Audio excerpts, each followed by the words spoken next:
Hello students, welcome to university academy YouTube channel. आज हम लोग न्यूमेरिकल डिस्कस करेंगे सैम्पलिंग थ्योरम के ऊपर। थोड़ा सा रिकॉल कर लेते हैं कि लास्ट क्लास में क्या पढ़ा था। लास्ट क्लास में हम लोगों ने देखा था कि सैम्पलिंग थ्योरम, अगर हमारे पास कोई क्वेश्चन गिवन है कंटिन्यूस टाइम सिग्नल में, तो किस तरह से हम उसका नाइक्विस्ट रेट, नाइक्विस्ट इंटरवल या पीरियड डिस्क्रीट सिग्नल में फाइंड आउट करते हैं। सैम्पलिंग थ्योरम जो होता है वो कन्वर्ट करता है कंटिन्यूस टाइम सिग्नल को डिस्क्रीट टाइम सिग्नल में। इसमें जो सैम्पलिंग फ्रिक्वेंसी होती है वो greater than equal to twice of maximum frequency होती है, यानी कि we can say that F S is greater than equal to twice of F M. और नाइक्विस्ट रेट का हम फॉर्मूला जानते हैं ट्वाइस ऑफ एफ एम, और अगर नाइक्विस्ट रेट आ जाएगा तो नाइक्विस्ट इंटरवल भी आ जाएगा, वो होता है 1/ट्वाइस ऑफ एफ एम। चलिए फिर स्टार्ट करते हैं आज का न्यूमेरिकल, जिसमें हमारे पास क्वेश्चन गिवन है, कोई कंटिन्यूस टाइम सिग्नल है। We can say that for a continuous time signal, for a continuous time signal, और सिग्नल हमारे पास है xn is equal to xt। Continuous है तो xt में होगा, और अगर हमारे पास डिस्क्रीट होता तो ये t की जगह यहाँ पे n होता। तो हमारे पास xt इज इक्वल टू है 8 cos 200 पाई t। ये हमारे पास कोई कंटिन्यूस टाइम सिग्नल है। हमें फाइंड करना है, find minimum sampling frequency, minimum sampling frequency. दूसरा जो हमें फाइंड करना है वो है,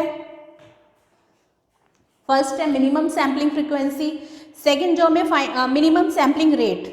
फर्स्ट जो है वो है हमारा मिनिमम सैम्पलिंग रेट। दूसरा जो हमें फाइंड करना है वो है इफ, अगर हमारे पास गिवन है F S is equal to 400 hertz, then what is the discrete time signal, what is the discrete time signal. Then third जो फाइंड करना है वो है if F S is equal to 150 hertz, then what is the discrete time signal।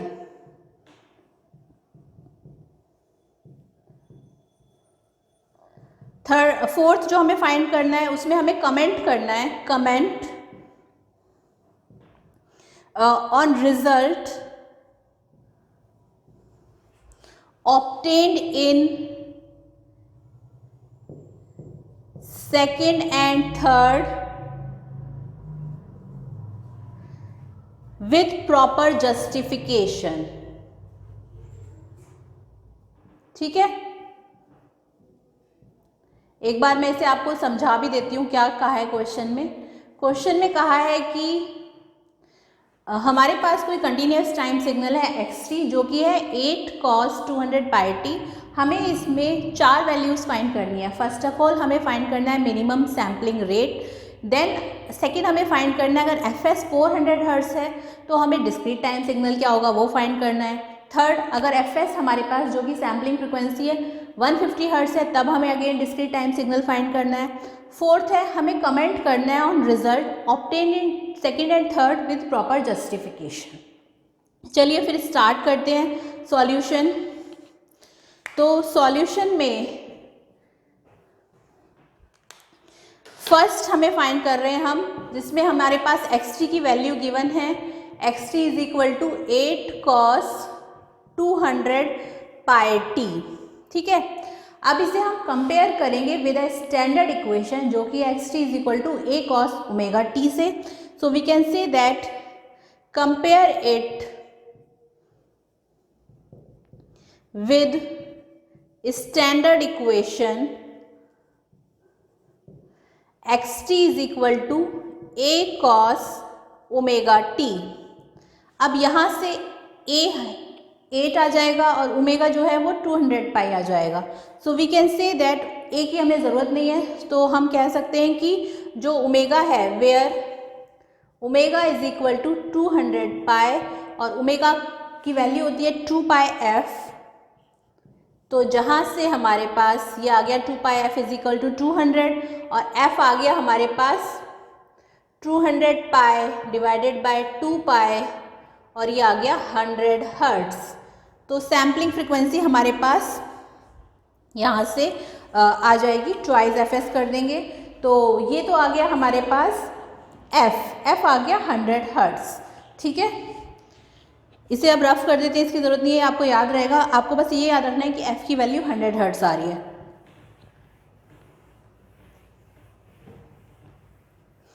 अब sampling frequency हमारे पास क्या है?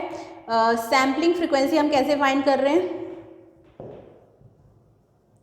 Sampling frequency होती है हमारी एफएस से डिनोट करते हैं, जो कि होती है FS is equal to twice FM. और एफएम अभी हमारा एफ आया था 100 हर्ट्ज, वही था हमारा maximum frequency. So we can say that FM की जगह हम 100 रख देंगे। तो यहाँ से ये आ गया 200 हर्ट्ज, ये आ गई हमारी sampling frequency. FS is equal to आ गया 200 हर्ट्ज। ठीक है, ये हमारा आ गया। अब हमें क्वेश्चन में कहा था कि हमें मिनिमम सैम्पलिंग रेट फाइंड करना है। एफएस की वैल्यू आप याद रखेंगे 200 हर्ट्ज। अब हम देख लेते हैं मिनिमम सैम्पलिंग रेट जो हमें फाइंड करना है। देयरफॉर मिनिमम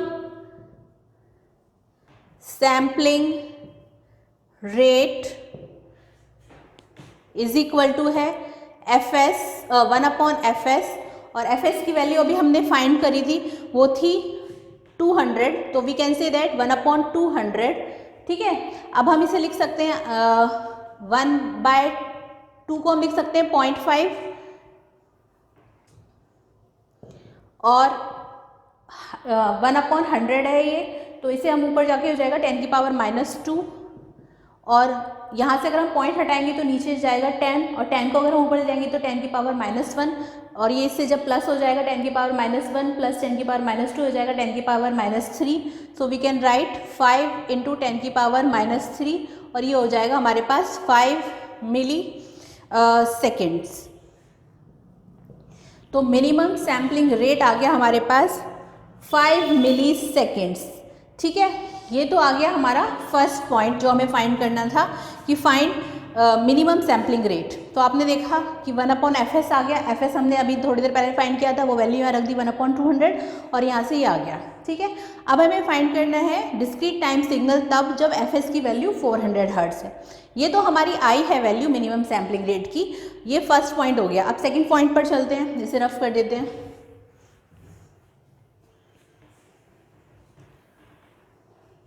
सेकेंड पॉइंट में हमारे पास एफएस जो है वो गिवन है 400 हर्ट्ज। इसमें कहा है कि if FS is equal to 400 hertz, what is the discrete time signal?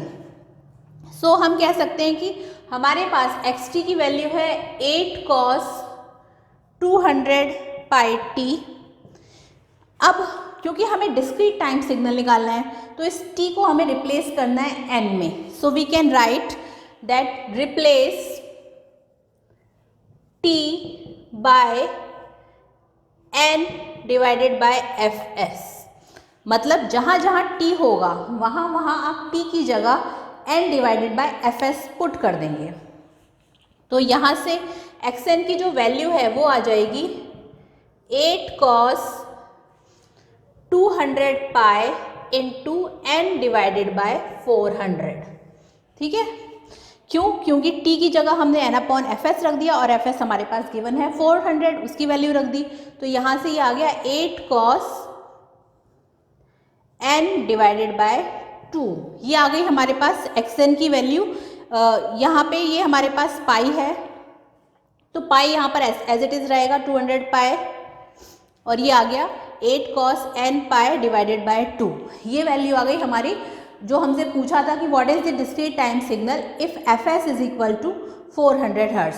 तो हमारे पास उस time discrete time signal xn होगा 8 cos nπ डिवाइडेड बाय 2। ठीक है, ये तो ये हो गया सेकेंड पॉइंट। अब हमें थर्ड पॉइंट निकालना है। थर्ड भी सेम होगा, बस fs की जगह हम 400 की जगह 150 रख देंगे। तो इसे रफ कर देते हैं।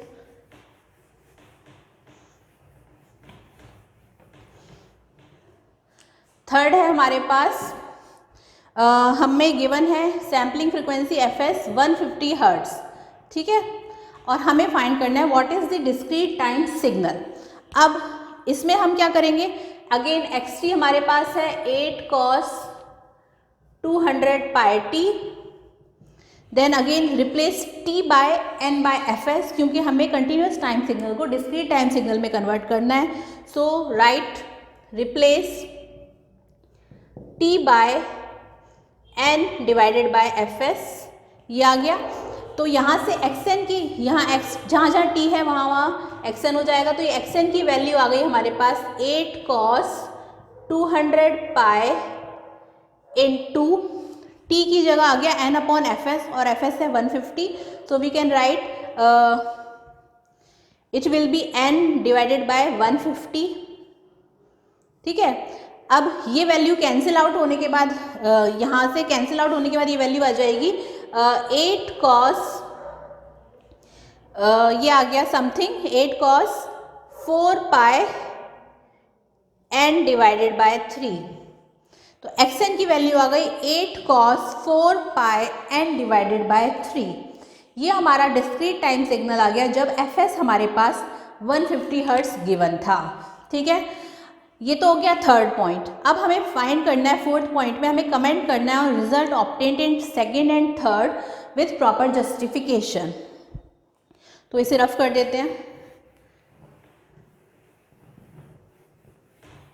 अब फोर्थ पॉइंट में हम सेकेंड लेकर चल रहे हैं, देन थर्ड लेकर चलेंगे. So we can say that in second हमारे पास सैम्पलिंग फ्रीक्वेंसी 400 हर्ट्ज है. So we can write fs is equal to 400 hertz, और xn की जो वैल्यू आई थी वो थी हमारी 8 cos n pi divided by 2. ठीक है. और t हमारा होता है n upon fs. So we can say that t is equal to n upon fs, और यहाँ से हम n की वैल्यू फाइंड कर लेंगे. तो n आ जाएगा t इंटू fs. ठीक है. अब यहाँ पर जहाँ xn है वहाँ से अगर हम दोबारा से xt की वैल्यू को फाइंड करना चाहें, so we can say that xt is equal to 8 cos pi by 2 हमने बाहर ले लिया, पाई बाय 2 इंटू n की जगह हमने t इंटू fs कर दिया. सो यहाँ पर आ गया पाई by 2 into t into fs. ठीक है. ये आ गई xt की value 8 cos pi by 2 into T into fs. अब इसको मैं यहाँ पे बता देती हूँ. ये यहाँ से हम लिख सकते हैं xt is equal to 8 cos pi by 2 into, यहाँ पे हमारे पास fs जो है वो 400 गिवन है. So we can say that into t into fs की जगह हमने 400 लिख दिया. तो ये हो गया 200 आया, 2 से 400 को डिवाइड कर दिया, 200 आया. तो xt की वैल्यू हमारे पास आई 8 cos 200 pi t. ये वैल्यू आ गई हमारी xt की. ठीक है. तो xt आ गया 8 cos 200 pi t. अब बात आती है कि इसमें यहाँ पर अगर हम इसमें ओमेगा देखेंगे तो ओमेगा अगर हम इसे कंपेयर करेंगे xt is equal to a cos omega t से, तो ओमेगा आ जाएगा 200 pi. तो ओमेगा को हम लिख सकते हैं, इसका formula 2 pi f is equal to 200 pi. यहाँ से f की वैल्यू आ जाएगी 100 हर्ट्ज. ठीक है. ये f की वैल्यू आ गई, that is 100 hertz. So we can say that minimum sampling rate is minimum sampling rate is 2f. तो ये हो गया 200 हर्ट्ज. मिनिमम सैम्पलिंग रेट यहाँ से आ गया 200 हर्ट्ज, दैट इज 200 हर्ट्ज. ठीक है. तो अब यहाँ पे हम कह सकते हैं इसी के आगे दैट हेयर नो डिस्टॉर्शन और अलाइजिंग इफेक्ट. अलाइजिंग इफेक्ट या फिर ये कह लीजिए अलाइजिंग एरर एक ही बात है. इसको हम आगे आने वाले लेक्चर्स में समझेंगे. बस आप इतना याद रखिए कि ये एक तरह की एरर है. तो इसमें ये कहा है कि हमारे पास सैम्पलिंग फ्रीक्वेंसी 400 हर्ट्ज थी, जिससे हमने minimum sampling rate find out करा, दैट इज 200 हर्ट्ज. तो हम कह सकते हैं कि हेयर नो डिस्टॉर्शन और अलाइजिंग इफेक्ट. ये तो जस्टिफिकेशन आया जब हम सेकंड पॉइंट लेकर चल रहे हैं FS 400 हर्ट्स। अब हम थर्ड पॉइंट लेकर चलते हैं जो कि है FS 150 हर्ट्स। इसे रफ कर देते हैं। आपको बस इतना याद रखना है कि जब 400 हर्ट्स ले रहे हैं तो कोई डिस्टॉर्शन नहीं हो रहा है सिग्नल में।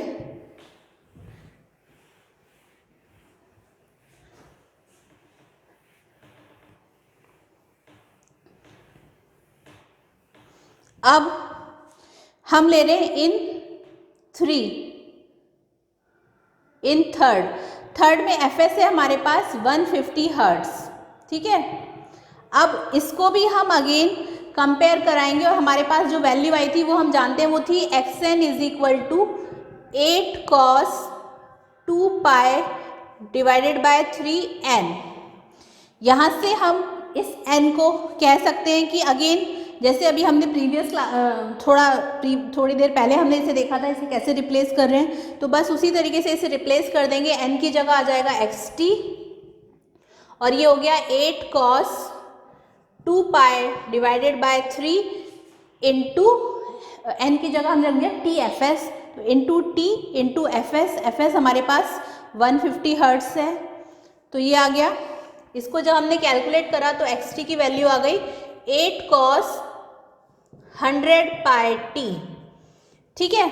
अब इसको मैं यहाँ पे कर देती हूँ। अब इस xt is equal to 8 cos 100 pi t को हम कंपेयर करा रहे हैं स्टैंडर्ड इक्वेशन से जो कि है a cos ओमेगा t। तो यहाँ से ओमेगा की वैल्यू आ गई 100 पाई, तो ओमेगा की वैल्यू हम जानते हैं, फॉर्मूला होता है 2 पाई f जो कि इक्वल हो गया 100 पाई, यहाँ से f आ गया 50 hertz. So we can say that कि minimum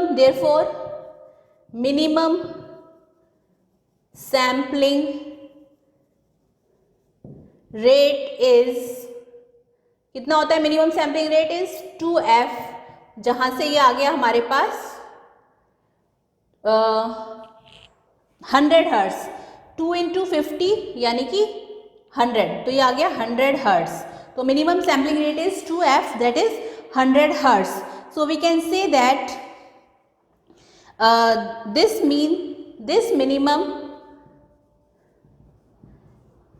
sampling rate is less than our calculated sampling rate। जो calculated sampling rate था उससे ये कम आया है, ठीक है। This minimum sampling rate is less than our calculated sampling rate. It means sampling frequency is less, यानी कि हमारे पास sampling frequency less हो गई। It means there is aliasing effect, ठीक है। जब this minimum sampling rate is less than our calculated sampling rate, इसका मतलब ये हो गया कि जो sampling frequency है वो less है। It means there is aliasing effect। There is aliasing effect। तो ये हमने इसको यहाँ पे प्रूफ कर दिया। तो आई होप आपको ये लेक्चर समझ में आ गया होगा। ये थोड़ा सा क्वेश्चन थोड़ा सा डिफरेंट है क्योंकि यहाँ पे ये पार्ट डाल दिया है और इस तरह के क्वेश्चन 10 मार्क्स में आ सकते हैं। अगर आपको किसी को कोई प्रॉब्लम है, नहीं समझ में आ रहा है, तो मुझे कमेंट सेक्शन में जाके बता सकते हैं। और इस तरह के क्वेश्चंस ही एग्जाम में ज़्यादातर पूछे जाएंगे, तो आप इसे अच्छे से करें क्योंकि 5 मार्क्स में तो ज़्यादा से ज़्यादा नाइक्विस्ट रेट, नाइक्विस्ट इंटरवल या फिर सैम्पलिंग थ्योरम के कुछ क्वेश्चंस आ जाएंगे। लेकिन अगर इस तरह से क्वेश्चन में कुछ एक्स्ट्रा पार्ट डाल देंगे तो उस एक्स्ट्रा पार्ट में क्वेश्चन जो है न्यूमेरिकल जो है वो 10 मार्क्स तक का होगा। तो आई होप आपको मेरा आज का लेक्चर समझ में आ गया होगा। नेक्स्ट क्लास में हम कुछ न्यूमेरिकल और डिस्कस करेंगे, तब तक आप इसे अच्छे से पढ़ें। और अगर आपको हमारा ये यूट्यूब चैनल पसंद आया तो इसे ज़्यादा से ज़्यादा लाइक, शेयर और सब्सक्राइब करें। और इसके जो हैंड रिटन नोट्स हैं वो आप डिस्क्रिप्शन बॉक्स से डाउनलोड कर सकते हैं। Thank you.